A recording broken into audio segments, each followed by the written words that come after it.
এই ভুবনের সৃষ্টির সেরা জীব মানুষ, অথচ এই মানুষের মধ্য থেকে অনেকেই দাসত্ব গ্রহণ করেছে স্বয়ং ইবলিসের। সাময়িক কিছু ধনসম্পদ, আর্থিক প্রাচুর্যের লোভের আশায় মানুষ জিনের সাথে চুক্তিবদ্ধ হয়ে ভয়ঙ্কর ব্ল্যাক ম্যাজিকে জড়িয়ে পড়ে। কালো জাদু মানেই তো বলি নিজের সবচেয়ে প্রিয় জিনিসকে ত্যাগ করা, এমনকি আল্লাহর সাথে বেইমানি করা, এবং এই সকল জঘন্যতম সত্য পূরণ করলেই শক্তিশালী কিছু জিন সত্তাই সেই মানুষের হয়ে কাজ করে দেয়। আজকের গল্পে রয়েছে ভিয়েতনামের এক হতদরিদ্র পরিবার তীব্র শক্তিশালী মারিদ জিনের সাহায্যে চুক্তিবদ্ধ হয়ে অডেল সম্পদের মালিক হওয়ার পরিকল্পনা করেছিল। এই বাড়ির প্রধান কর্তা কালো জাদুর ক্ষমতা পাওয়ার জন্য আপন ছেলেদের একাধিক বিয়ে করিয়ে সেই সকল স্ত্রীদের এবং তাদের পেটের অনাগত বাচ্চাদের পর্যন্ত শয়তানের কাছে বলি দিতে দ্বিধাবোধ করত না। বলছিলাম ভিয়েতনামের সত্য হরর ঘটনা, অভিশপ্ত ব্ল্যাক ম্যাজিকের চুক্তির নববধূ। চলুন ঘুরে আসা যাক ভিয়েতনামের অভিশপ্ত এই বহু পরিবার থেকে। মুভির একেবারে শুরুতে দেখা যায় একজন অন্তঃসত্ত্বা মহিলা বাড়ি থেকে বের হয়ে জঙ্গলের ভেতর দিয়ে পালাচ্ছিল। সময়টা এখন মধ্যরাত। খুব সম্ভবত এই গর্ভবতী মহিলা ভয়ঙ্কর কিছু দেখে ভয় পেয়েছে, কিন্তু কিছু সময়ের মধ্যে ভয়ঙ্কর এক সত্তা অবয়ব এসে গর্ভবতী মহিলার পেট চিরে অনাগত পেটের সন্তানকে নিয়ে চলে গেল। এই রহস্যময় ভীতিকর ঘটনা অবশ্যই মনে রাখিয়েন। শেষ পর্যন্ত তার সাথে কি ঘটেছিল, কেন ঘটল, এবং তার মতো আরও অসংখ্য নববধূর সাথেও একই ঘটনা ঘটতে দেখতে পারবেন ভিডিওর সামনে। তাহলে আর দেরি না করে চলুন শুরু করা যাক এই মুভির মূল গল্প। গল্পের শুরু হয় নদীপথ থেকে। চোখ জোড়ানো অপরূপ সৌন্দর্যের চাদর বিছিয়ে রেখেছে এই প্রকৃতি। নৌকায় করে পাশের গ্রাম থেকে নববধূকে বাড়িতে আনা হচ্ছিল। এই মেয়েটার নাম মোয়ের, একদমই হতদরিদ্র পরিবারের মেয়ে। মোর বিয়ে হয়েছে ধনী ভূপরিবারের ছেলে উসুতিংয়ের সঙ্গে। এই বিয়েতে মোরের তেমন কোনো ইচ্ছা ছিল না যদিও, কিন্তু পরিবারের দারিদ্রতা তাকে বাধ্য করে এই বিয়েতে রাজি হতে। মোয়ের নিজের সুখের কথা বলে পরিবারের ভালো ভবিষ্যতের আশায় সে নতুন জীবনে পা রেখেছিল। বয়সও তেমন বেশি নয়। এই হলো উসোতিং, মোর স্বামী। ভিয়েতনামের বিনান প্রদেশের সবচেয়ে ধনী সম্ভ্রান্ত পরিবার হিসেবে তাদের খ্যাত রয়েছে। তাদেরকে বলা হয় ভূ পরিবার। কিন্তু একটা বিষয় খুব ভালোভাবে লক্ষ্য করুন, মোয়েরের স্বামী উঁচু কেমন যেন মন খারাপ করে আছে। বিয়ে করে যেন সে খুশি নয়, বা কোনো হাসি খুশি তার মধ্যে কাজ করছিল না। মনে হচ্ছে বিয়ে করা যেন তার কাছে সাধারণ তুচ্ছ একটা বিষয়, যেন তার এটা প্রথম বিয়ে নয়। চলুন এই রহস্য জট উন্মোচন করতে শুরু করি। বিয়ের পর নৌকায় করে যখন তারা ভূপরিবারের বাড়ির দিকে যাচ্ছিল, তখন দেখা যায় একজন মহিলা নদীর পানিতে কয়েন ছুঁড়ে দিচ্ছে। এই মহিলার নাম লিয়েন। তামার কয়েনগুলো পানিতে ছোড়া দেখে মনে হচ্ছিল যেন কোনো অদৃশ্য শক্তির কাছে মূল্য পরিশোধ করে তারা সামনে এগোচ্ছিল। দীর্ঘ যাত্রা করে তারা বাড়িতে পৌঁছানোর পর উসুতিংয়ের বৃদ্ধ বাবা জনাব তি মোয়েরকে নিয়ে যায় একটি বিশেষ পূজা অর্চনার ঘরের সামনে। এই হলো জনাব তি, এই বাড়ির প্রধান কর্তা এবং উসোর বাবা অর্থাৎ মোয়েরের শ্বশুর। এখানে তাদের পরিবারের ঐশ্বর্য এবং সৌভাগ্যের প্রতীক হিসেবে পূজা করা হয় এক রহস্যময় গাছের শেকড়ের দেবতার। জনাব তি মোয়েরকে একটি শপথ পাঠ করিয়ে ওয়াদাবদ্ধ হতে জানায়। শপথে তাকে প্রতিজ্ঞা করতে হয় যে কোনো পরিস্থিতিতেই সে ভূপরিবারের প্রতি চিরদিন বিশ্বস্ত থাকবে এবং একাধিক পুত্র সন্তান জন্ম দিবে, এবং কোনোভাবে অনুমতি ব্যতীত এই পূজা অর্চনার ঘরে প্রবেশ করা যাবে না। শপথ করার সময় এই রহস্যময় কথাগুলোই বেশ অবাক হয় মোয়ের। কি আছে এই সকল সত্যের পেছনে? শপথ শেষ হওয়ার পর তার শ্বশুর জনাব তি মোয়েরের আঙ্গুলে সুচ ফুটিয়ে কয়েক ফোঁটা রক্ত সে শপথপত্রের উপর ফেলে দেয়। সম্ভবত মোয়েরকে কোনো একটি অদৃশ্য ব্যাপারে চুক্তিবদ্ধ করে ফেলল। দেখা যায় ঠিক তখনই হঠাৎ কাগজটিতে সবুজ রঙের আগুন তো জ্বেলে ওঠে। এটাও বেশ অদ্ভুত কাণ্ড। এতে সবাই বুঝে যায় শিকড়ের দেবতা তার শপথ এবং চুক্তি গ্রহণ করেছেন। এবার এই বাড়ির কর্তা অর্থাৎ জনাব তি মোয়েরকে এই বাড়ির 3টি কঠোর নিয়ম জানিয়ে দেন।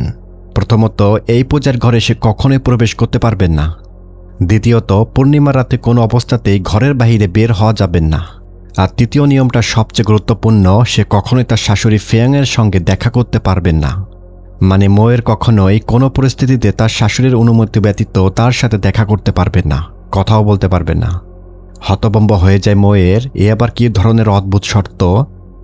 এখন এই শর্ত পালন করা ব্যতীত আর কোনো উপায় নেই মোয়েরের কাছে। এজন্য মোয়ের এই সম্ভ্রান্ত ভূপরিবারের সকল নিয়ম মেনে নেওয়ার কথা জানিয়ে দেয়। খানিক পর তার পরিচয় হয় এই বাড়ির প্রধান গৃহপরিচারিকা খালা লিয়েনের সঙ্গে। সেই ভূপরিবারের সকল নিয়মের ব্যাপারে খুবই কঠোর। সে মোয়েরকে এখন নিয়ে যায় জনাব তিয়ের স্ত্রী অর্থাৎ মোয়েরের শাশুড়ির ফেয়াংয়ের ঘরের সামনে। তবে ঘরের মধ্যে প্রবেশ করতে দেবে না, ঘরের চৌকাঠ পর্যন্ত আসতে বলা হয়, কিন্তু খালা লিয়েন ঘরের মধ্যে ঢুকে যায়। এই ব্যাপারটাও খুব মনে রাখবেন। এভাবেই বাইরে থেকেই আসলে মোয়ের তার শাশুড়িকে সম্মান জানাবে। তবে দরজার ফাঁক দিয়ে মোয়ের এক ঝলক তাকিয়ে দেখে শাশুড়ি ফ্যাং সম্পূর্ণ নিস্তেজ হয়ে বসে আছে, নিতর হয়ে ঘরের ভেতরে বসে আছে। কিন্তু মোয়ের এখানে তার মুখ দেখতে পারেনি। এমনকি ভেতর থেকে তার শাশুড়ি কোনো কথাও বলছে না বলে মনে হয়। ভেতর থেকে যে কথা বলছে এই মুহূর্তে এই গলার স্বর খালা লিয়েনের মতো শোনাচ্ছিল। বেশ কৌতূহল কাজ করছিল মোয়েরের ভেতরে, তার শাশুড়িকে আসলে বাস্তবে কেউ আছেন। এখানে গভীর ষড়যন্ত্র রয়েছে। এই গভীর ষড়যন্ত্র এবং রহস্য মোয়েরকে বেশ চিন্তিত করে ফেলেছিল এই প্রথম দিনেই। এইভাবেই এক এক করে এই রাতে মোয়েরের সাথে পরিচয় করিয়ে দেওয়া হয় বাড়ির অন্য 3 জন পুত্রবধূদের সঙ্গে। এই হলো মোয়েরের বড় ভাবি ইয়ান। ইয়ান এই ভূপরিবারের বড় ছেলে সুকের স্ত্রী ছিল, তবে তার স্বামী অনেক আগেই মারা গেছেন। এখন ইয়ান বিধবা নারী। এই হলো ইয়ান চাওজো, সেই পরিবারের 3য় ছেলে সুজিয়াংয়ের স্ত্রী। মনে রাখেন তার স্বামীর নাম সুজিয়াং। তবে তার হাজব্যান্ড সুজিয়াং এই বাড়িতে থাকেন না। জনাবতি চাওজোর হাজব্যান্ডকে বাড়ি থেকে অনেক আগেই বের করে দিয়েছিল। তবে কেন জনাবতি তার মেজ ছেলেকে বাড়ি থেকে বের করে দিয়েছিল সেটা একটু পরেই রিভিল হবে। এভাবে সবার সাথে নতুন বধূ মোয়েরের পরিচয় শেষ হওয়ার পর খালা লিয়েন মোয়েরকে তার বাসর ঘরে পৌঁছে দেয়। আজ এখন থেকেই মোয়েরের জন্য তার ব্যক্তিগত পরিচারিকা হিসেবে লেবাস নামক মেয়েটাকে নিযুক্ত করা হয়। লেবাসের একমাত্র কাজই সে সবসময় মোয়েরের দেখাশোনা করবে, এটাই তার একমাত্র ডিউটি। রাত তো গভীর হয়, মোয়েরের দেখা হয় তার স্বামী উসুর সাথে। যদিও উসু কেমন মনমরা গম্ভীর হয়ে থাকে সবসময়, তবে এই পরিবারের সকলের একটাই আশা যেন পুত্র সন্তান জন্ম নেয় বংশ রক্ষার জন্য। পুত্র সন্তান জন্ম দিলে সেই পুত্রবধূর মর্যাদা অধিক পরিমাণে বৃদ্ধি পায়, তার আধিপত্য ছড়িয়ে পড়ে। তাই এভাবে স্বামী স্ত্রী হিসাবে তাদের প্রথম রাত কাটায়। এভাবে দুজনের মধুর মিলনের মধ্য দিয়েই আনুষ্ঠানিকভাবে তাদের বিয়ের সব রীতি সম্পন্ন হয়। কিন্তু রাত গভীর হলে পাশের জঙ্গলের ভেতরে ভয়ঙ্কর একটি ঘটনা ঘটতে দেখা যায়। অজ্ঞাত এক ব্যক্তিকে মেরে গাছের সাথে ঝুলিয়ে রাখা হয়েছে উল্টা করে, এবং তার রক্ত একটি পাত্রে সংগ্রহ করে তা উৎসর্গ করা হয় রহস্যময় শিকড়ের দেবতার কাছে। দারুণ ব্যতিকার রহস্য। কিন্তু প্রশ্ন হলো এই রিচুয়াল করা লোকটাকে। তবে ওই লোকটা যে মোয়েরের পরিচিত জনদের মধ্যে কেউ এটা সুনিশ্চিত। পরের সকালে জানালা দিয়ে সূর্যের আলো ঘরে ঢুকতে মোয়েরের ঘুম ভেঙে যায়। ঘুম থেকে উঠে সে দেখে তার স্বামী উৎস অন্য একটি ঘরের কোনায় বসে গোপনে কি যেন করছিল। মোয়ের কিছুটা লক্ষ্য করেছিল উঁচু যেন কোনো একজন মহিলার পেইন্টিং করছিল এখানে। কৌতূহলবশত মোয়ের ঘরের মধ্যে যেতে চাইলে উঁচু তাকে ধমক দিয়ে বের করে দেয় এবং কঠোর হুঁশিয়ারি দিয়ে জানায় এই জায়গায় যেন সে কখনোই আর দ্বিতীয়বার না ঢোকে। এবার মোয়ের চিন্তা করছে এই বাড়িতে সকল অদ্ভুত নিয়মকানুন, যেগুলো খুবই সন্দেহজনক। তবে দেখা যায় এই দিনই খুব ভোরে ব্যবসায়িক জরুরি একটি কাজে উসুকে ভিয়েতনামের অন্য শহরে যেতে হয়। গেটের সামনে দাঁড়িয়ে উসুকে বিদায় জানিয়েছিল মোয়ের, কিছু প্রয়োজনীয় খাবার দিয়ে বিদায় জানায় স্বামীকে। তবুও উসুর মুখে বিন্দু পরিমাণও হাসির লক্ষণ দেখা যায় না। বেশ অদ্ভুত, কিসের এত মন খারাপ তার। এই রাতে এই বিশাল বাড়িতে মোয়েরকে একাই থাকতে হয়, যেহেতু উসু বাড়িতে নেই। তবে কাকতালীয়ভাবে হলেও আজ ছিল পূর্ণিমার রাত। ভূপরিবারের কড়া নির্দেশ, পূর্ণিমা রাতে কোনো পুত্রবধূ ঘর থেকে বের হবে না। যদি বের হয় তাহলে তার পেটের সন্তানকে বিষাজিনীরা খেয়ে ফেলবে, এই বিশ্বাস ছিল এই পরিবারের মধ্যে। এভাবেই হঠাৎ গভীর রাতে বাইরে থেকে অদ্ভুত একটি শব্দ ভেসে এসেছিল। মনে হচ্ছে কোনো এক মহিলা কুকরে কুকরে কান্না করছিল ঘরের পেছন থেকে। কৌতূহল সামলাতে না পেরে মুহূর্ত দেখার জন্য বাড়ির নিয়ম ভেঙে কান্নার উৎস খুঁজতে বের হয়ে যায়। সে ভুলেই গেছিল আজ পূর্ণিমার রাত। এভাবেই মোয়ের বাড়ির আশেপাশে কিছু দূর এগোতেই অন্ধকারের মধ্যে সে এক রহস্যময় অবয়ব দেখতে পায়। একটি মহিলা অবয়ব, পুরো শরীরে মোটা লোহার শিকল দিয়ে বাঁধা, সেজন্য ধীরে ধীরে হেঁটে যাচ্ছে। এটা দেখে মোয়ের তো দ্রুত ভয়ে লুকিয়ে পড়ে। কিন্তু কখন যে মোর এখানেই বসে ঘুমিয়ে পড়েছিল সে নিজেও বুঝতে পারেনি। মানে এখন সকাল হয়ে গেছে। পরের দিন সকালে ঘুম ভাঙতেই সে দেখে লেবাসকে শাস্তি দেওয়া হচ্ছিল, কারণ লেবাস তো মোয়েরকে ঠিকমতো নজরে রাখতে পারেনি। লেবাসের ভুলের জন্যই তো মোয়ের পূর্ণিমার রাতে বাড়ির বাইরে বের হয়েছিল। দেখা যায় খালা লিয়েনের হুকুমে জলাশয়ের পানিতে দাঁড়িয়ে শাস্তি ভোগ করতে হয় লেবাসকে। এখানে মোয়ের খালা লিয়েনকে বারবার বোঝানোর চেষ্টা করে যে লেবাসের এতে কোনো দোষ নেই, কিন্তু খালা লিয়েন এসব অজুহাত বরদাস্ত করবে না। সকাল থেকে সন্ধ্যা পর্যন্ত লেবাসকে পানির মধ্যে দাঁড়িয়ে থাকতে হয়। দেখা যায় কাঠের খুঁটি শক্ত করে ধরে লেবাস কোনো মতে নিজেকে সামলে রাখে। এভাবেই ঠিক সন্ধ্যার সময় খালা লিয়েন তাকে উঠে আসার অনুমতি দেয়। কিন্তু উপরে উঠে আসার পর দেখা যাচ্ছে লেবাসের সারা শরীরে প্রচণ্ড চুলকানি শুরু হয়। বাধ্য হয়ে সে কাপড় সরাতেই দেখা যায় তার পুরো পিঠ জুড়ে অসংখ্য জোক লেগে আছে। ঘন্টার পর ঘন্টা রক্ত শুষে খেয়ে তারা ফুলে উঠেছে। খুবই নাজেহাল অবস্থা। এখান থেকে সিন কয়েক মাস কেটে যায়। এরই মধ্যে ভূপরিবারের সুখবর এসেছে। জানা যায় মোয়ের মা হতে চলেছে। সে অন্তঃসত্ত্বা। এই খবর শুনে ময়ূরের শ্বশুর জনাপ্তি পুরো পরিবারকে নিয়ে আবারও শিকড়ের দেবতার সামনে পূজা দিতে চায়। তার বিশ্বাস এই সুখবর এই শিকড়ের মধ্যে থাকা সত্তার কারসাজি। তবে তার যে একটাই প্রার্থনা, পরিবারের বংশধর হিসেবে যেন একটি পুত্র সন্তান জন্ম নেয়। এইভাবে 4 মাস কেটে যায়। একদা গভীর রাতে ময়ূরের শারীরিক অবস্থা হঠাৎ খারাপ হয়ে গেছে। গর্ভাবস্থার কারণে তীব্র বমিভাব আর দুর্বলতায় সে তো একেবারে কাহিল হয়ে পড়েছিল। দেখা যায় ঠিক তখনই তার বড় ভাবি ইয়ান এসে ময়ূরকে কিছু অদ্ভুত ওষুধ খেতে দিয়েছিল। ইয়ান বলে এই ওষুধ খেলে বমিভাব তো অনেকটাই কেটে যাবে। এই কথা শুনে তো ময়ূর এই ওষুধগুলো খেয়ে ফেলেছিল। এর কিছুক্ষণ পর ময়ূরের শারীরিক অবস্থা একটু স্বাভাবিক হলে ইয়ান তার নিজের কিছু জীবনের করুণ গল্প শোনাতে শুরু করে ময়ূরকে। ইয়ান জানাই একদা সেও এই পরিবারে পুত্রবধূ হয়ে এসেছিল শুধু এই বংশের উত্তরাধিকার দেওয়ার জন্য, মানে ছেলে সন্তান জন্ম দেওয়ার জন্য। তবে বিয়ের কিছুদিন পর সেও গর্ভবতী হয়েছিল, কিন্তু রহস্যজনক এক ঘটনার কারণে নির্ধারিত সময়ের অনেক আগেই সন্তান প্রসব করতে হয়। তার গর্ভপাত হয়ে যায়। তবে আরও দুঃখজনক হলো গর্ভপাতের অল্প কিছুদিনের মধ্যেই তার স্বামী সুকে মারা যায়। ওই দিনের পর থেকে ইয়ানের মা হওয়ার সবটুকু আশা তো ধ্বংস হয়ে গেছে। তাছাড়া এই ভূপরিবারের মেজ ছেলের পুত্রবধূ চাওজো এর অবস্থানও কিন্তু ভালো নয়। মানে হলো চাওজোর স্বামী সুজিয়াংকে অনেক আগেই এই বাড়ি থেকে বের করে দিয়েছে, কারণ সুজিয়াং তার বাবার কিছু কাজকর্ম একদমই পছন্দ করত না। ধারণা করা হয় তাদের শ্বশুর জনাপ্তি কালো জাদুর সাথে জড়িত। সে নাকি শয়তানের উপাসনা করে। এইসবই সুজিয়াংয়ের ভালো লাগতো না। আর সুজিয়াং যখন প্রতিবাদ করে তাকে বাড়ি থেকে বের করে দেওয়া হয়। যাই হোক, ইয়ানের কথা অনুযায়ী এখন পুরো পরিবারের আশা শুধুমাত্র একমাত্র ময়ূরকে ঘিরেই। তাকে পুত্র সন্তান জন্ম দিতেই হবে, কারণ এই পরিবারের ভবিষ্যৎ নির্ভর করছে তার সন্তানের উপর। তাকে ছেলে সন্তান জন্ম দিতেই হবে। এভাবে ইয়ান এখানে ময়ূরকে কনভিন্স করে ফেলে।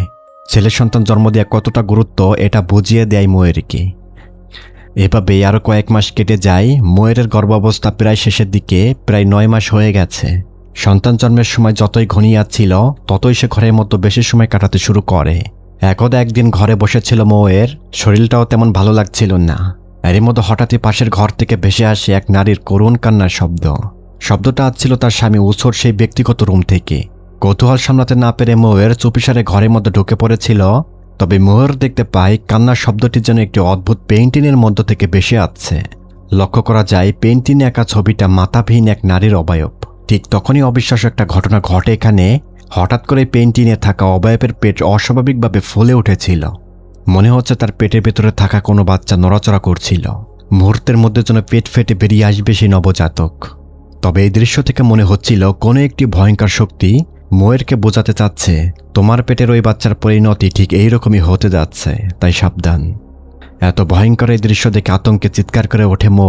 চিৎকার শুনে লেবাস চলে আসে এবং কোনোভাবে ময়ূরকে শান্ত করার চেষ্টা করে। কিন্তু এই রাতেই আবারও শোনা যায় সেই রহস্যময় নারীর কান্না। এই কান্নার শব্দ শুনে ময়ূর এখানে লেবাসকে ঘুম থেকে ওঠানোর চেষ্টা করে, কিন্তু কোনো সাড়া পায় না। লেবাস ঘুমিয়ে আছে। অজ্ঞতা মোর এখন এই কান্নার শব্দ খুঁজতে বেরিয়ে পড়ে নিজেই। সে ঘরের বাইরে বেরিয়ে গেছে। তবে হাঁটতে হাঁটতে হঠাৎ সামনে দৃশ্যত হয়ে ওঠে এক ভয়ঙ্কর ছায়ামূর্তি। এটা দেখে ভয়ে আতঙ্কে দিশেহারা হয়ে মোর জঙ্গলের ভেতরে ঢুকে পড়েছিল। মানে সে ভয় পেয়ে এতটাই দিশেহারা হয়ে পড়েছিল যে ঘরের ভেতরে যেতে পারেনি, ভুলে জঙ্গলের ভেতরে চলে গেছে। কিন্তু এখানে এসে সে দেখতে পায় এক রহস্যময় ব্যক্তি যেন কারো উপর নির্মম রিচুয়াল চালাচ্ছিল। তবে এদিকে লেবাসের তো ঘুম ভেঙে গেছে। সে বিছানায় ময়ূরকে না দেখতে পেয়ে ময়ূরকে খুঁজতে এই জঙ্গলের ভেতরে চলে আসে। দেখা যায় গাছের সাথে মৃতদেহ ঝুলিয়ে তাকে বলি করে তার রক্ত সংগ্রহ করা হচ্ছে। কিন্তু বড় সমস্যা হলো ময়ূর এবং তার সহকারী লেবাস এই দৃশ্য দেখে ফেলে কাকতালীয়ভাবে। তারা তো এখানে জানতো না যে এখানে এই রিচুয়াল করা হচ্ছে। তারা দেখে মুখোশ পরা এক ব্যক্তি এই ভয়ঙ্কর রিচুয়াল করে যাচ্ছে। তবে রিচুয়াল করা ব্যক্তিও লেবাসকে দেখে ফেলে। ভয়ে লেবাসটা ঘরের মধ্যে এসে লুকালে মুহূর্তের মধ্যে লেবাসকে ধরে সেখানে মেরে ফেলা হয়। চোখের সামনে লেবাসের মৃত্যুর এইরকম দৃশ্য দেখে ময়ূর তো ভয় পেয়ে যায়, প্রচণ্ড আতঙ্কিত হয়ে পড়ে। সে এইসব ঘটনার ব্যাখ্যা খুঁজে পায় না যে কি হচ্ছে। লেবাসের মৃত্যুর দৃশ্য দেখে ময়ূর একেবারে স্তব্ধ হয়ে যায়। তবে এরই মধ্যে তার তীব্র প্রসব বেদনা শুরু হলে যন্ত্রণায় মাটিতে লুটিয়ে পড়ে। ময়ূর তার চেতনা হারিয়ে ফেলার উপক্রম। কিন্তু তীব্র প্রসব বেদনায় ময়ূর এখানেই অপরিপক্ক সন্তান প্রসব করে দেয়। এখানে ময়ূরের গর্ভপাত হয়ে যায়। দেখা যায় ঠিক তখনই অন্ধকার থেকে কোনো একজন মহিলা অবয়ব যেন বেরিয়ে আসলো। অচেতন হয়ে পড়া ময়ূরের কোল থেকে এই মহিলারূপী পিশাচ নবজাতককে নিয়ে অদৃশ্য হয়ে যায়। ওই সত্তার যেন ময়ূরের পেটে ভ্রূমটাই ভীষণ দরকার। এরপরের দিন ময়ূরের জ্ঞান ফিরলে সে নিজেকে একটি গোদাম ঘরে বন্দি অবস্থায় দেখতে পায়। প্রথমে সে ভেবেছিল সবকিছু হয়তো দুঃস্বপ্ন ছিল গত রাতে, কিন্তু খুব দ্রুতই সে বুঝতে পারে যা ঘটেছিল তা সম্পূর্ণ বাস্তব। তার সন্তানকে সত্যই কেউ গর্ভপাত করে নিয়ে গেছে, আবার লেবাচও মারা গেছে। বড় বাবি ইয়ান এসে জানায় পরিবারের নিয়ম ভঙ্গ করার শাস্তি হিসাবে মোয়েরকে এখানে আটক করে রাখা হয়েছে, কারণ পরিবারের মতে সে নিজের সন্তানকে রক্ষা করতে পারেনি। আবার রাত বিরাত বাইরে চলাফেরা করাও চরম ভুল। তাছাড়া তাদের শ্বশুর অলরেডি হুকুম দিয়েছে যেহেতু মোয়ের এখন আর পরিবারে কোনো কাজে আসবে না, তাই তাকে সরিয়ে ফেলা হবে, মানে তাকে অন্যদের মতো অযত্নে ফেলে রাখা হবে। সে স্ত্রী মর্যাদা থেকে বহিষ্কৃত হল। কিন্তু ইয়ান এখানে গোপনে মোয়েরকে জানায় মোয়ের আবারও মা হতে পারে, আমার কাছে সে উপায় জানা আছে। এইখান থেকে শুরু হয় এই মুভির মাস্টার মাইন্ড গল্প।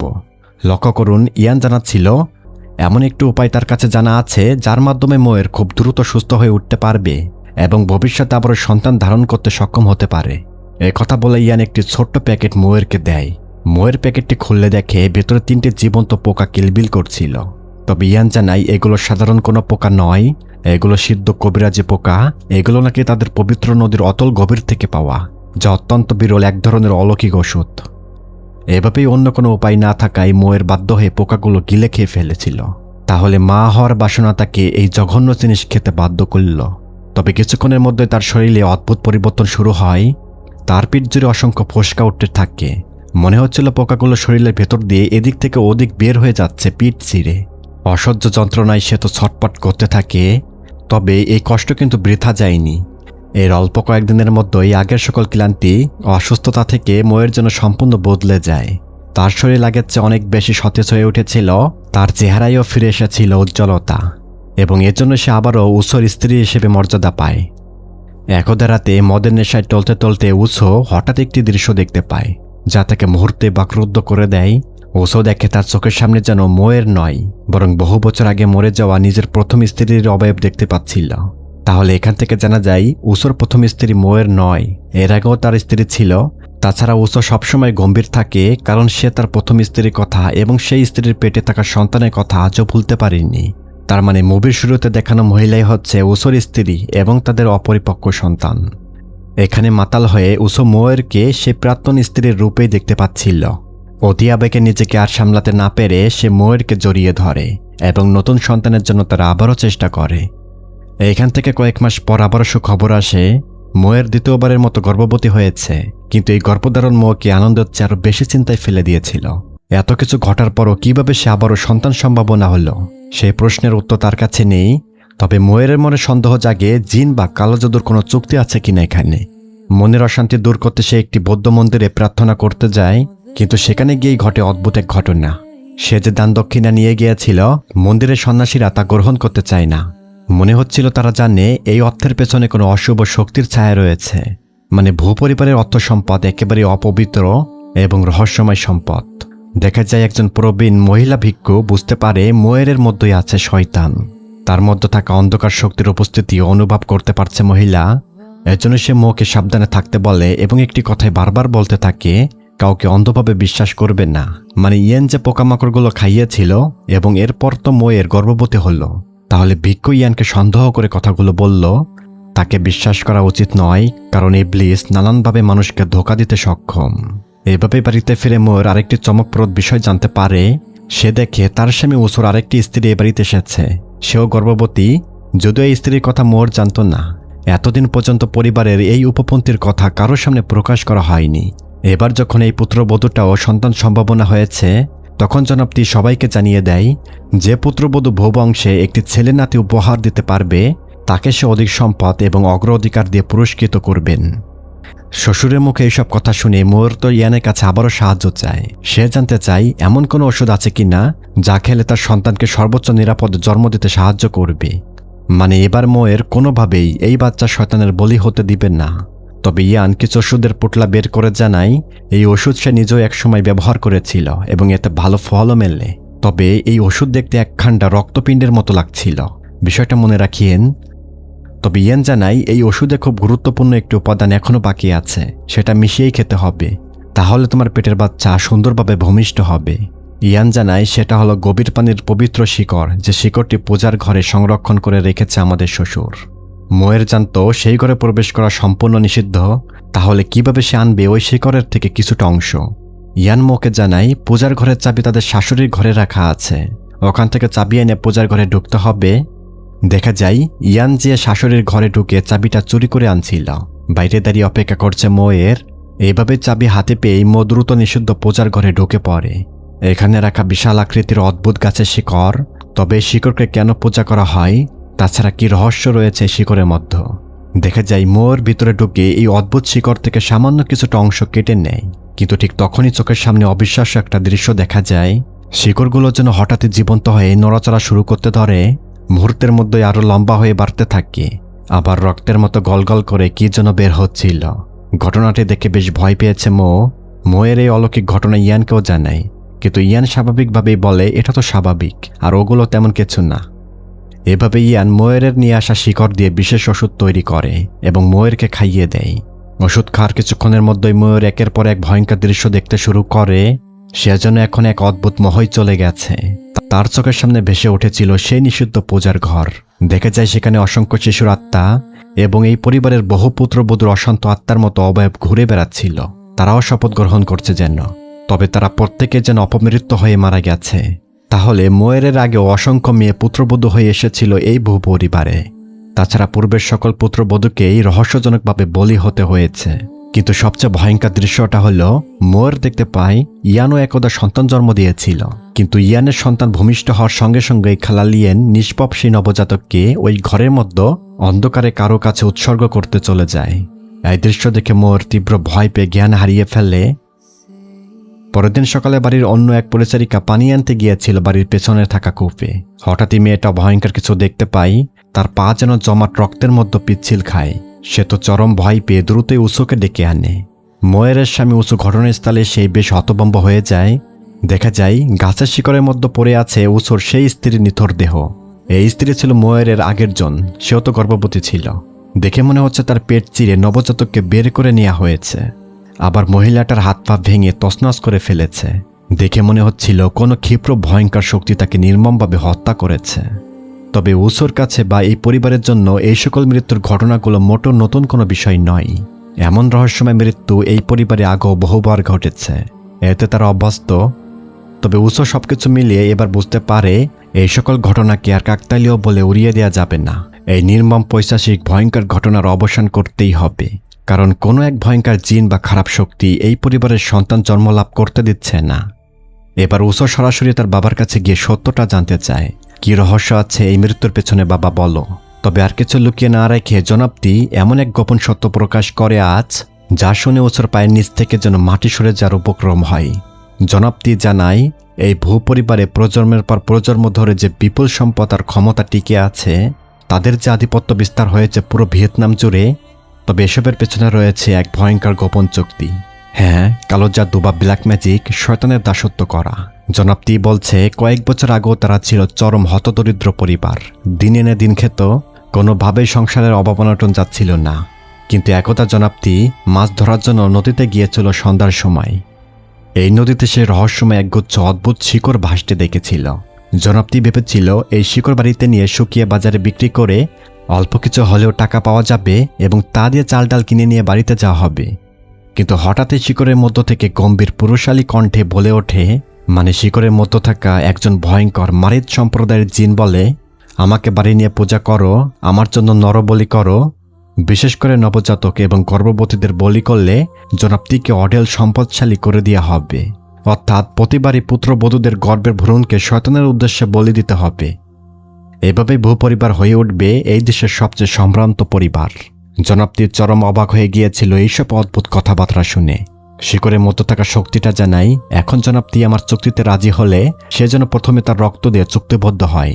এভাবে জনাবটি লোভের বশীভূত হয়ে ভয়ঙ্কর এই জিনের ব্ল্যাক ম্যাজিকের সাথে চুক্তিবদ্ধ হয়ে যায়। তবে যদি সে এই শয়তানের চাহিদা নিয়ম মতো পূরণ করতে পারে, তাহলে বিনিময়ে তার পরিবার পাবে অগাধ ধন সম্পদ, আর প্রজন্মের পর প্রজন্ম ধরে চলতে থাকবে তাদের ঐশ্বর্য। এবার জনাবটি তার ছেলে উসুকে কোনো অনুশোচনা ছাড়াই বলে, গরিব মেয়েদের টাকা দিয়ে কিনে আনা খুবই সহজ, আর সেই কারণেই এই বাড়িতে একের পর এক পুত্রবধূ আনা হতো। তবে ওই সকল পুত্রবধূরা যখন জনাবটির কালো জাদুর সত্যটা সম্পর্কে বুঝে ফেলে এবং তারা এটা বুঝে ফেলানোর পর পালানোর চেষ্টা করলে শেষ পর্যন্ত কেউ রক্ষা পেত না। সবাইকে মেরে ফেলত জনাবটি এবং তাদের দেহ এবং রক্তকে উৎসর্গ করে দিত সেই শয়তানের কাছে। এখানে সে আরও একটি ভয়ঙ্কর সত্য প্রকাশ করে, তা হলো তার বড় ছেলে সুকের প্রথম সন্তানও এই ব্ল্যাক ম্যাজিক জিনের জন্য বলি হয়েছিল। মানে ইয়ানের ছেলেকে বলি করে দিয়েছিল কিন্তু জনাপ্তি। কিন্তু যখন সুকে সত্যটা জানতে পেরেছিল যে তার ছেলেকে বলি করা হয়েছে এবং তার বাবাই করেছে এটা, তখন সুকে এই ব্ল্যাক ম্যাজিকের ভয়াবহ সত্তাকে থামানোর চেষ্টা করেছিল। কিন্তু জিনটা জনাপ্তির সামনে তার ছেলেকে হত্যা করেছিল। চোখের সামনে নিজের ছেলেকে মরে যেতে দেখেও জনাপ্তি জিনের সাথে তার চুক্তি নষ্ট করার চেষ্টাও করেনি।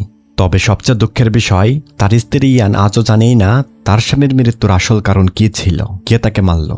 এখন জনাপ্তি তার ছোট ছেলে উসোকে এটাও বলে, তুমিও নতুন নতুন স্ত্রী পাচ্ছ, আবার আমাদের ব্ল্যাক ম্যাজিকের চুক্তিও রক্ষা হচ্ছে ওই সকল বউ এবং তাদের বাচ্চা বলি করে। এভাবেই তোমরা সারা জীবন সম্পদশালী থাকবো, সব দিক দিয়েই তো লাভ হচ্ছে, তাই না? বাবার মুখে এসব জঘন্য কথাবার্তা শুনে সু তীব্র মিজাজ খারাপ করে। এখন তার বাবার প্রতি অসম্ভব পরিমাণে ঘৃণা ধরে যায়। সুকে বলে সে কোনোভাবে তার স্ত্রী মোয়েরের গর্ভের সন্তানকে ব্ল্যাক ম্যাজিকের কবলে পড়তে দিবে না, কোনোভাবে সে বলি হতে দিবে না। প্রয়োজন হলে নিজের জীবন দিয়ে হলেও তার স্ত্রী এবং তার সন্তানকে রক্ষা করবেই। এই চরম চ্যালেঞ্জিং সিদ্ধান্ত নিয়ে সু তার মেজ ভাই সুজিয়াংকে একটি জরুরি চিঠি লিখে পাঠিয়ে দেয়, যাতে সে দ্রুতই বাড়িতে ফিরে আসে এবং দুই ভাই মিলে এই ভয়ঙ্কর বিষয়গুলো যেন নির্মূল করতে পারে। তবে ছোটকাল থেকে উসো কিন্তু একবারও তার মাকে দেখেনি। সবসময় শুনেছে মা নাকি ওই ঘরে থাকে, কখনোই বের হয় না। তাছাড়া ওই ঘরে প্রবেশ নিষিদ্ধ ছিল। তবে আজ তো সুকের বাবার সকল রহস্য প্রকাশ পেয়ে গেছে সে কতটা খারাপ লোক। এইসব ভয়ঙ্কর কালো জাদু, জিন, বলি এসব শোনার পর উসো তার মাকে দেখার জন্য পাগল হয়ে যায়। সে তো ঘরে প্রবেশ করবে, মাকে একটি নজর দেখার জন্য তীব্র আকাঙ্ক্ষা জেগেছে আজ। কিন্তু দরজার সামনে পাহারা দিচ্ছিল খালা লিয়েন। লিয়েন কোনো মতেই ভেতরে যেতে দিবেন না। অনেক বাধা দিলেও সুকো কোনো কথা না শুনে জোর করে ভেতরে ঢুকে পড়ে। তবে ভেতরের দৃশ্য দেখে সে একেবারে স্তব্ধ হয়ে যায়। তার মা যেন আর মানুষ নেই, পুরো শরীর যেন শুকিয়ে গেছে, একেবারে শুটকি হয়ে গেছে, যেন শুকিয়ে গাছের শিকড়ের মতো হয়ে গেছে দেখতে। লোহার শিকলে বাঁধা সেই ভয়াবহ দেহ কঙ্কাল হয়ে গেছে। এই মর্মাহত দৃশ্য দেখে উসুর একদমই বিশ্বাস হচ্ছিল না তার মার সাথে এত বড় ভয়ঙ্কর বাজে কাজ করা হয়েছে। দেখেই বোঝা যাচ্ছে তার মা বহুকাল আগেই মারা গেছে। নিশ্চয় তার বাবা এই লাশের সাথে ভয়াবহ কালো জাদু করেছিল। এই দেহ নিয়ে অবশ্যই শয়তান নিজেদের মতো করে ব্যবহার করে শক্তি লাভ করেছে। তাহলে তার বাবা এতদিন এই ঘরকে নিয়ে মিথ্যার গল্প রটিয়ে সবাইকে ভয়ের মধ্যে রেখে শাসন করেছিল। এখানে মোর এসে দেখে তার শাশুড়ি বাস্তবত্বে কিছুই নেই, মানে বাস্তবত্বে সে জীবিত কেউ নয়, বহুকাল আগেই মারা গেছে সে নারী। উসো খালা লিয়েনের কাছে জানতে চাই রহস্য কি, সবকিছু বলো। কেন এতদিন তুমি আমাকে এই চরম সত্য রহস্য জানাওনি? অবশেষে খালা লিয়েন সকল সত্য স্বীকার করে। সে জানায় তোমার মা প্রায় 8 বছর আগেই মারা গেছেন। তোমার বাবা যখন ওই অভিশপ্ত শিকড় বাড়িতে এনেছিল, তখন হঠাৎই শিকড়ের মধ্যে থাকা অদ্ভুত শক্তি তোমার মাকে পজেস করে ফেলেছিল। মুহূর্তের মধ্যে কোনো অপশক্তি যেন তাকে গ্রাস করে ফেলেছিল এবং এভাবে সে অভিশপ্ত শয়তানের প্রভাবে সেখানে মারা গিয়েছিল। এরপর পরিবারের সম্মান আর তোমার বাবা এই গোপন রহস্য লুকিয়ে রাখার জন্যই আমাকে এতদিন অভিনয় করতে বাধ্য করেছিল জনাপ্তি। তার মানে ঘরের মধ্য থেকে উসোর মায়ের গলায় খালা লিয়েনই সবসময় কথা বলতো। ঘরের মধ্যে প্রবেশটা নিষেধ ছিল সকলের এবং বাইরে থেকে মানুষেরা মনে করত জনাপ্তির স্ত্রী কথা বলছে। এজন্য মোর প্রথম দিনে তার শাশুড়ির এই সকল ব্যাপারে অনেক সন্দেহ লেগেছিল। শাশুড়ি কেন ঘর থেকে বের হবে না এবং দেখতেও দেয়া হবে না কেন? তাহলে এটাই ছিল ভীতিকর রহস্য।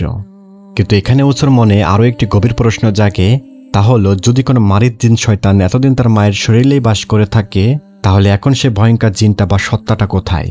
এই কথাটা চাউজো শুনতে পাই।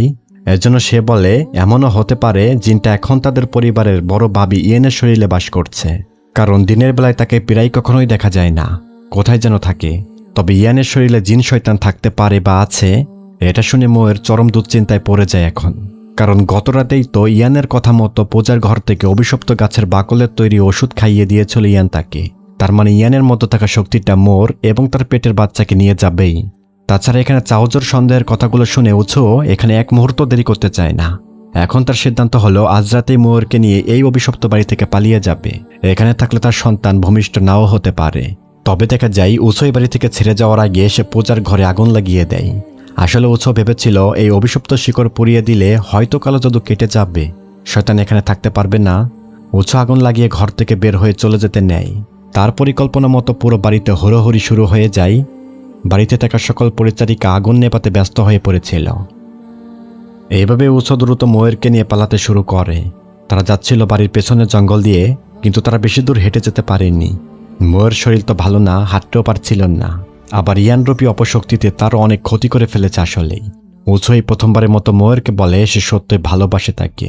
স্বামীর মুখেই প্রথমবার এমন অনুভূতির কথা শুনে মোয়েরের জীবন যেন ধন্য হয়ে গেল। তারা কোনো মতে হেঁটে চলার চেষ্টা করছে, কিন্তু ভাগ্য যেন আজ খুবই খারাপ। হঠাৎই ইয়ানের শরীর ব্যবহার করা ভয়ঙ্কর শয়তান জিন তাদের দূর থেকে নজর দিচ্ছিল। বিশেষ করে মোরের পেটে থাকা বাচ্চার প্রতি তার নজর পড়েছে। মুহূর্তের মধ্যে শক্তিশালী শয়তান উঁচুকে নির্মমভাবে আক্রমণ করে। অদৃশ্য শক্তি বলে উঁচুর গলায় শিকড় পেঁচিয়ে ফেলা হয়। অতঃপর আরেকটি সুচালো শিকড় সোজা উঁচুর পেটে ঢুকে যায়। মোয়েরের চোখের সামনেই তার প্রিয় স্বামীর নির্মম মৃত্যু হয়। তবে দেখা যায় মোয়েরকে গলায় শিকড় পেঁচিয়ে এক ঝটকায় জঙ্গলের ভেতরে নিয়ে যায়। এবার চীন অন্যদিকে যায়। দেখা যায় মেজো ভাই সুজিয়াং তখন দূরের একটি মন্দিরে সন্ন্যাসী জীবন কাটাচ্ছিল। মনে আছে তো, উসো কিন্তু চিঠি পাঠিয়েছিল ফেরার জন্য এই ভাইকে। চিঠিটা সুজিয়াং পা মাত্রই বুঝতে পারে ভয়ঙ্কর কিছু ঘটতে চলছে বাড়িতে। এক মুহূর্ত দেরি না করে সুজিয়াং ঘোড়া নিয়ে দ্রুত বাড়ির উদ্দেশ্যে রওনা করে দেয়। এভাবেই বাড়ির পথে জঙ্গলের মধ্যে এসে উসোকে রক্তাক্ত এবং মৃত অবস্থায় পড়ে থাকতে দেখে। সুজিয়াং দেখে শিকড় ঢুকিয়ে আছে তার ভাইয়ের পেটে, সে মারা গেছে। কোনো রকমে ভাইকে ঘোড়ায় তুলে বাড়িতে নিয়ে আসে। জনাব তীকে দেখানো হয় ছেলের লাশকে। সুজিয়াং বলে, বাবা তোমার পাপের জন্য আমার ভাই মারা গেল। কিন্তু এখানে জনাব তীর ছেলের মৃত্যুতে শোকাহত হওয়ার চেয়ে সে যেন সুজিয়াংয়ের বাড়িতে ফিরে আসাতে একেবারে অখুশি, একেবারেই নারাজ। বলে রাখা ভালো, দীর্ঘদিন গভীর সাধনা এবং একজন গুরুতান্ত্রিকের সুশিক্ষার মাধ্যমে সুজিয়ান এখন নিজ সিদ্ধতান্ত্রিক। সে ব্ল্যাক ম্যাজিক বা কালো জাদু এসব করতেও পারে, আবার নষ্টও করতে পারে। এটাও জনাব তীর খুব ভালোভাবে বুঝে ফেলেছে। তবে অন্যদিকে জনাব তীর শিকড়ের পূজা বা রিচুয়াল করার ঘরে মোয়েরকে যেন শিকড়ের মধ্যে বন্দী করে রেখেছে কোনো শক্তিতে। এখানে ইয়ানের ভেতরে থাকা মারিদ জিন শয়তান মোয়েরের উপর ব্ল্যাক ম্যাজিক রিচুয়াল করে তার পেটের বাচ্চাকে বলে হিসাবে নিবে। ইয়ানরূপী ভয়ঙ্কর সত্তায় জানাই মোয়েরের প্রথম সন্তানকে সেই নিয়ে গিয়েছিল। শুধু তাই নয়, সেই শিশুকে সে অনেক আগেই খেয়ে ফেলেছে। এতে নাকি তার শক্তি সামর্থ্য আরও বহুগুণ বৃদ্ধি পেয়েছে। মোয়েরের জন্য সবচেয়ে দুঃখজনক ঘটনা হলো, কয়েকদিন আগে মোয়েরকে যে ওষুধ খাইয়েছিল ইয়ান, সেটি আসলে তার প্রথম এবং নিজেরই সন্তানের দেহাবশেষ দিয়েই তৈরি করা হয়েছিল। রক্তপিণ্ডের মতো একটি ওষুধ কিন্তু খাইয়েছিল ইয়ান মোয়েরকে। ওটা সম্পূর্ণ ব্ল্যাক ম্যাজিক এবং শয়তানের ধোকায় মোয়েরকে ফেলানো হয়েছিল। এই কথাগুলো শুনে মোয়ের একেবারে বাকরুদ্ধ হয়ে পড়ে। তার মনের ভেতর একটাই প্রশ্ন, তার কি এমন অপরাধ? কিসের অপরাধে তাকে এবং তার পেটের অনাগত সন্তানের প্রতি এত ভয়ঙ্কর পরিণতি করা হলো? এদিকে এতক্ষণে সুজিয়াং প্রথমে নিজের স্ত্রী চাওজোকে নিরাপদে অন্য কোথাও চলে যেতে বলে। তবে বহুদিন পর স্বামীকে দেখে চাওজো খুবই প্রশান্তি বোধ করেছিল। সুজিয়াংও জানায় সেও খুব বেশি ভালোবাসে তাকে। তবে সুজিয়াং জানায় তাদের পুরো পরিবার বহু বছর ধরে শয়তানের দাসত্ব করে এসেছে। বিশেষ করে তাদের বাবা এই অপকর্মের মূল হোতা। তাই সে চায় না তার স্ত্রীও এই অভিশাপের মতো জড়িয়ে পড়ুক। সুজিয়াং বলে এখনও সময় আছে, চাওজো যেন এখান থেকে পালিয়ে যায়। কিন্তু চাওজো যেতে রাজি হয় না। সে জানাই অনেক আগেই সে এই ভূপরিবারের সব গোপন সত্য জেনে গিয়েছিল, কিন্তু কাউকে বুঝতে দেয়নি। চাওজো বলছে একদা রাতে সে পথ হারিয়ে জঙ্গলের মধ্যে ঢুকে পড়েছিল।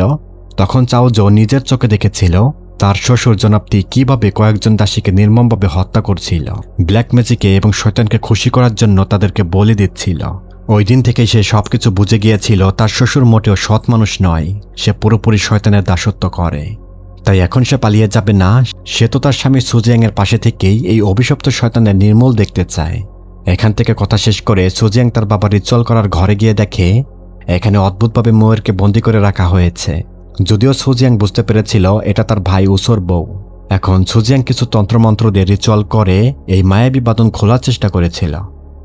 এরপর দেখা যায় সুজিয়াং এবার বাড়িতে প্রভাবিত ব্যক্তির মতো নিয়ে ঘোষণা দেয় তার মৃত মা এবং বড় ভাইয়ের জন্য শেষকৃত্যের আয়োজন করা হবে। তবে এই সুযোগে সুজিয়াং নিজেদের পরিকল্পনা বাস্তবায়ন করতে চায়, মানে ইয়ান রূপী শয়তানকে পাকড়াও করার জন্য রিচুয়াল করা হবে। বাড়ির উঠানে মা ছেলে মৃতদেহ, বাড়ির সকল পুত্র বধূরা উপস্থিত। ইয়ান আছে, মোয়ের আছে, খালা লিয়েন এবং জনাব তিও আছে। যদিও জনাব তিয়ের কিন্তু পছন্দ হচ্ছে না সুজিয়াংয়ের এইসব কর্মকাণ্ড। এভাবে শেষকৃত্যের আচার অনুষ্ঠান চলাকালীন সুজিয়াংয়ের নির্দেশে চাওজো গোপনে পূজার ঘরে ঢুকে পড়েছিল। চাওজো সুজিয়াংয়ের দেয়া বিশেষ মন্ত্রপত কয়েক টুকরা লাল কাপড় দিয়ে অভিশপ্ত শিকড়ের নানান জায়গায় বেঁধে দেয়। জনাব তি যেন চরম ভয়ে আছে, সে চাচ্ছে না এখানে রিচুয়াল করা হোক। আবার খালা লিয়েন ঘরে ঢুকে কাপড় বাঁধা দেখে রেগে মেগে যায়। তবে চাওজো খালা লিয়েনকে বলে এই কাপড় কিন্তু কোনোভাবেই খোলা যাবে না, এগুলো খুলতে যাবেন না। কিন্তু খালা লিয়েন তবুও জোর করে কাপড়গুলো খুলতে যায়। ঠিক তখনই মন্ত্রের বা কোনো শক্তির দাপটে খালা লিয়েন ছিটকে পড়ে যায়। প্রচণ্ড আঘাতে সে ছিটকে গিয়ে টেবিলের কোনায় মাথা লেগে ঘটনাস্থলেই মারা যায় লিয়েন। এদিকে সুজিয়াং নিজের গায়ের কাপড় খুলে ফেলে। তার পুরো শরীর জুড়ে আঁকা ছিল শক্তিশালী তান্ত্রিক মন্ত্র, কিছু নকশার মতো জিনিস। তার সঙ্গে আরও 4 জন সঙ্গী আছে, তাদের গায়েও কিছু নকশা আঁকা ছিল। এরা সবাই সুজিয়াংয়ের মতোই তান্ত্রিক সিদ্ধহস্ত। রিচুয়াল তো শুরু হলো। ভীতিকর পরিস্থিতি বাড়ির উঠানে।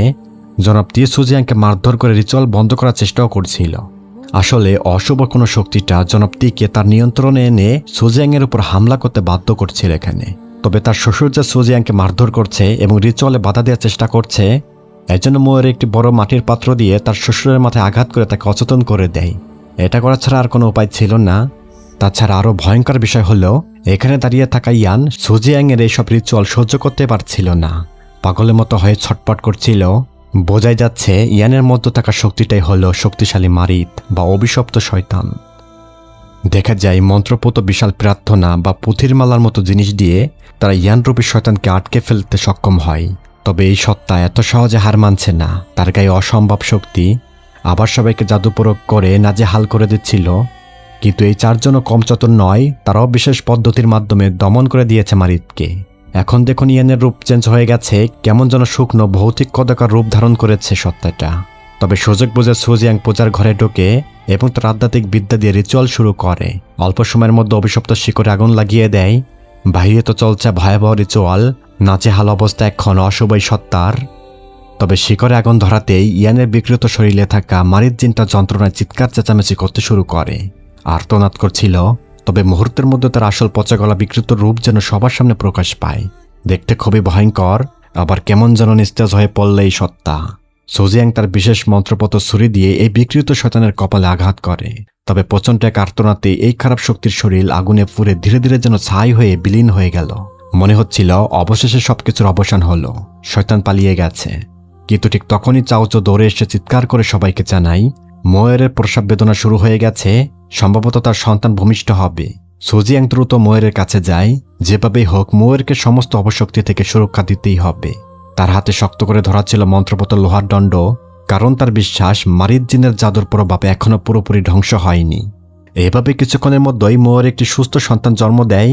এই নবজাতক বাচ্চাকে দেখে সবাই তো স্বস্তির নিঃশ্বাস ফেলে, কারণ এই বাচ্চাটা এখন পর্যন্ত স্বাভাবিক আছে আর স্বাভাবিক নিয়মেই ভূমিষ্ঠ হয়েছে। ময়ের তার নিজের সন্তানকে বুকে জড়িয়ে ধরে আনন্দে কেঁদে ফেলে। কিন্তু এই শোক যেন আসলে বেশিক্ষণ স্থায়ী হলো না। হঠাৎ করে ময়ের শরীর কাঁপতে শুরু করে। মুহূর্তের মধ্যে ব্ল্যাক ম্যাজিকের ভয়াবহ সত্তা তার শরীর দখল করে নেয়। হ্যাঁ, মারিত জিন এখনো বেঁচে আছে। তাহলে সুজিয়াংয়ের রিচুয়ালে এই সত্তার মৃত্যু হয়নি। তার মানে এতক্ষণ এই সত্তা তার মায়াবী জাদুর প্রভাব দিয়ে সুজিয়াংদের ধোঁকা দিয়েছে। মানে হলো রিচুয়াল চলাকালীন সময়ে এই অভিশপ্ত জিনটি ইয়ানের শরীর ছেড়ে দিয়ে তখন ময়ের শরীরে প্রবেশ করেছিল। তার মানে এই মারিত সম্প্রদায়ের জিন কতটা দুরান্ত চতুর। এখন সুযোগ পেতেই সে পুরোপুরি ময়ের শরীরে নিয়ন্ত্রণ নিয়ে নিল। তাহলে এই ভয়ঙ্কর শক্তির ধোঁকা বোঝা আসলে দুরূহ ব্যাপার। কিন্তু দেখা যায় শয়তানের বশীভূত ময়ের মুখের ভেতর থেকে অদ্ভুত এক ধরনের সুচালো শিকড় বের হতে নেই। লক্ষ্য করা যায় খুবই ভয়াবহ অবস্থা এখন ময়ের। তবে এই ধারালো শেকড় মুহূর্তের মধ্যে চাওজোর দিকে ছুঁড়ে মারে। শেকড়টা চাওজোর বুকে গিয়ে বেঁধে যায়। ভয়ঙ্কর এই জাদুর প্রভাবে মাটিতে লুটিয়ে পড়ে চাওজো। এভাবেই সুজিয়াংয়ের হাতের মধ্যেই তার স্ত্রীর মৃত্যু হয়। এবার এই সত্তার নজর যায় সদ্য ভূমিষ্ঠ হওয়া নবজাতকের উপর। আসলে এই মারিত জিনের নেশাই তো বাচ্চা খাওয়া। এটাকে এসে তুখোর কালো জাদুর শক্তি অর্জন করে ইবলিসের কাছ থেকে। দেখা যায় ময়ের ভেতরে থাকা অশুভ শক্তি সদ্য জন্ম নেওয়া নবজাতককে খেয়ে ফেলতে ধরে। সুজিয়াং কোনো মতে বাধা দিতে গেলে অদ্ভুত সে ধারালো শিকড় সুজিয়াংয়ের পেটের এক কোনায় ঢুকিয়ে দেয়। সুজিয়াং তো নিস্তেজ হয়ে পড়ে যায় মাটিতে, কিন্তু মারা যায়নি। কিন্তু ময়ের চেতনা পুরোপুরি অচেতন হয়নি। তার মাতৃত্ব বোধ কাজ করছিল। তার ভেতর শয়তান প্রভাব ঘটাতে চাচ্ছে। ময়েরও বুঝতে পারছিল শয়তানটি তার সন্তানকে খেতে চাচ্ছে এখন। এবার ময়ের তার সর্বোচ্চ শক্তি দিয়ে সুজিয়াংকে অনুরোধ করে বলে সে যেন তার সন্তানকে নিজের সন্তানের মতোই বড় করে এবং এই ভয়ঙ্কর শক্তি থেকে তাকে যেন আগলে রাখে। একথা শেষ করে ময়ের সুজিয়াংয়ের মন্ত্রপত লোহার দণ্ডটি নিজের মুখের ভেতরে ঢুকিয়ে দিয়েছিল। এখন তার মুখ কিন্তু বন্ধ হয়ে গেছে, কিছুই খেতে পারবে না। আবার এতে করে মারিত জিনেও ময়ের শরীর ব্যবহার করে আর কোনো জীবিত প্রাণীকে গ্রাস করতে পারবে না। মানে এই মুখ দিয়ে কিছু খেতে পারবে না। যদি খেতেই হয় তাহলে তার অন্য একটি শরীর প্রয়োজন। কিন্তু এখানে ঘটে ভয়ঙ্কর ঘটনা। মানে মারিত জিনে বাচ্চা তো খেতে পারল না, তবে তার তো একটা বলি দরকারি এখন। এজন্য সে ময়েরকে বশীভূত করে ফেলে। দেখা যায় ময়ের নিজের শরীরে চাকু আঘাত করে। আর এইভাবে ব্ল্যাক ম্যাজিকের বা শয়তানের বশীভূত হয়ে ময়ের এখানেই মারা যায়। তাহলে অভিশপ্ত মারিত জিনে ময়েরকে অবশেষে বলি হিসাবে নিয়েই নিল। আর এভাবেই এত সকল মৃত্যুর পরে অবশেষে এই অভিশাপের সাময়িক সমাপ্তি ঘটে। কিছুদিনের জন্য হয়তো শয়তানের তাণ্ডব বন্ধ থাকবে। এর পরের সিনে 2 মাস পার হয়ে গেছে। সুজিয়াং তার সবকিছু হারিয়েছে, তবুও অতীতের সকল দুঃস্বপ্ন পেছনে ফেলে নতুন জীবন শুরু করার সিদ্ধান্ত নিতে বাধ্য হয়। সে তার ভাইয়ের সন্তানকে নিজের সন্তানের মতো বুকে আগলে রেখে এই অভিশপ্ত বাড়ি ছেড়ে চলে যায়। অন্যদিকে তাদের বাবা জনাবটি এখনো বেঁচে ছিল, কিন্তু তাকে ভারী শিকল দিয়ে বেঁধে রাখা হয়েছিল। ঘাড়ের পেছনে বড়সড় কাঠের গুড়ি চাপিয়ে দিয়ে তাকে বন্দি করে রাখা হয়। তবে এত সব ঘটনা, এত সব নরবলি, ব্ল্যাক ম্যাজিকের চর্চা এবং অভিশপ্ত মারিদ জিনের সাথে চুক্তি ভঙ্গ করায় জিনে তাকে সম্পূর্ণ মানসিক ভারসাম্যহীন করে দিয়েছে।